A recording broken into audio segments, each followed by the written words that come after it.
Yeah, and I think as well you can have 4 or 5 fantastic systems, but if they don't talk to each other Sure. and they don't integrate very well, Yeah. it's you're going to lose things in the cracks between the systems, or people are not going to fully engage with all the systems they need to. So that again, we've spoken about this. Is how you pull it all together and Yeah. make it one cohesive product, so the Uh-huh. staff here can move between them all seamlessly.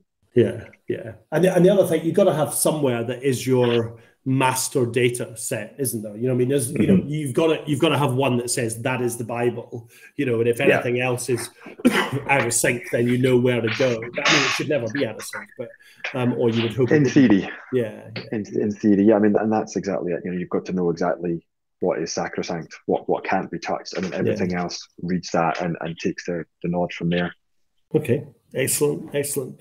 So does your apart from having better weather, obviously, does your North office experience different challenges to your Central Belt offices?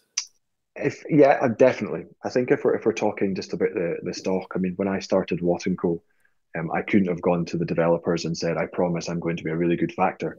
So I Yeah, had to build the business looking after sort of the older tenemental stock, sure. and that with it sort of means even now, many years later, that brings with its own challenges. We've become known up here for the factors who can look after older properties, Right. but Okay. because there's not that same, I'm trying to think of the right word, that same sort of culture around factoring up here. I presume in Glasgow, or I know that in Glasgow, factoring's been on the go for a lot longer, and it's a lot more widely accepted. Yeah. Where up here, people don't tend to have any real understanding of what a factor does until they have one, Yeah. for better or for worse. Yeah. So it becomes almost like an education piece, and letting the customers know what we can and can't do. Mm. And if you bear in mind, a lot of our stock could be well over 100 years old, but the new ones that come onto us, the new instructions might have not have any maintenance done for the last 20 years. Mhm. And that in itself is a real challenge, trying to explain to people, why they have to pay for the roof even though they're on the ground floor, or why, it's important to have a well-lit stairwell, etc. Yeah. Yeah. No, I get it. I get it. I think this is something that comes up time and time and again on this podcast. It's education. Yeah. you've got first time buyers Hmm. first-time buyers who really probably don't understand what the factor is, because I mean, if they've been letting a property for or renting a property for, I should say, for 10 years, the Yeah. landlord deals with the factor. They don't even touch it. You know what I mean? They've got a problem. They phone a letting agent. And Yes. then you've also got these guys downsizing as well. And they're Mm. and they're like, what's this? I always remember, and I think I've spoken about this before. I was sitting at a dinner once, and I told someone what I did for a living, the person next to me, and this person was an accountant, I think, is it from memory, and the minute she found out what I did, she went, "Oh, my factor is XX, and I've been paying them money for years, and then suddenly there's a fault in this courtyard, and they want us to pay to fix it," and I'm like, well, it's your property. Who Yeah. else is going to pay for it? So I think there's a yeah, and I know that factors and the PMAS and lots of people try and educate it, but if it's not something you've ever come across, then it's not really something you understand, I guess.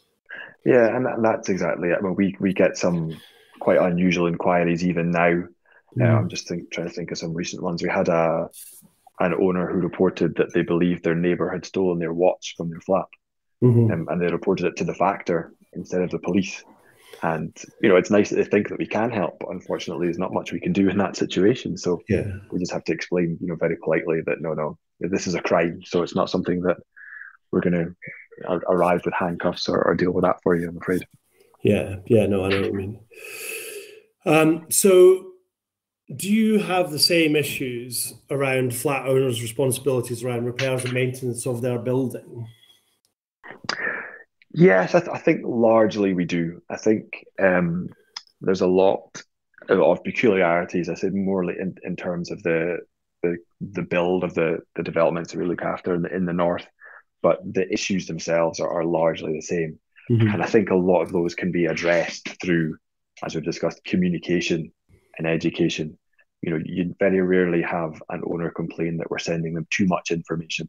It's usually the opposite, that we want to get to a point where when an owner's invoice arrives, they don't have to question every line item because they'll know what's going on. They'll have been aware that there was a roof repair that had to be done, or they'll have confirmation from us that the gutters have been cleared with sort of before and after images. And I think if we can maintain that, it makes our job a lot easier. Mm-hmm. Mm-hmm. And I guess that comes back to your digital stuff as well, of making sure that that information is available at your client's fingertips, I guess. Yeah. Exactly, without adversely affecting our administrative efficiencies, Brian. Yeah. So obviously, I forgot that bit. Yeah. Don't forget the mission statement. But yeah, I think that is important, because people now more than ever want to be involved in the management of their own property.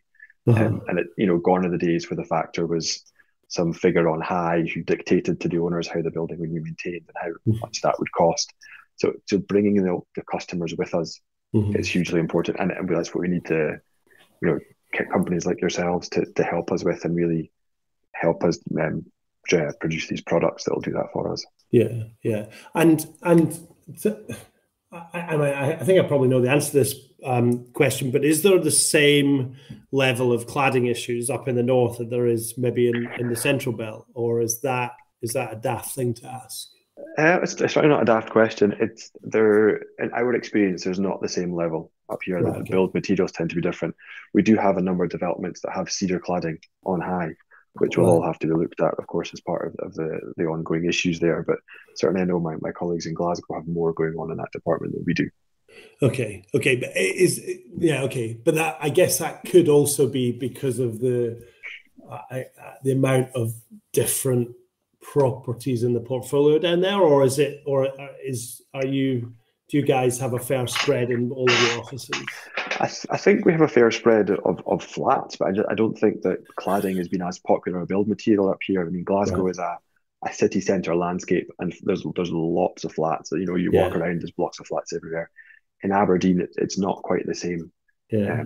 I was speaking to a colleague in a housing association recently, and they were saying that the demand for flats has gone, bottomed out. Nobody wants to be moved into a housing association flat anymore in Aberdeen. Right, they all want a house with a garden. So there's that sort of dynamic in the area. Then developers are not in a hurry to put up big tall blocks of flats that where cladding would have been an efficient build material for them to use. Yeah. I guess it is entirely different, isn't it, from a city point of view?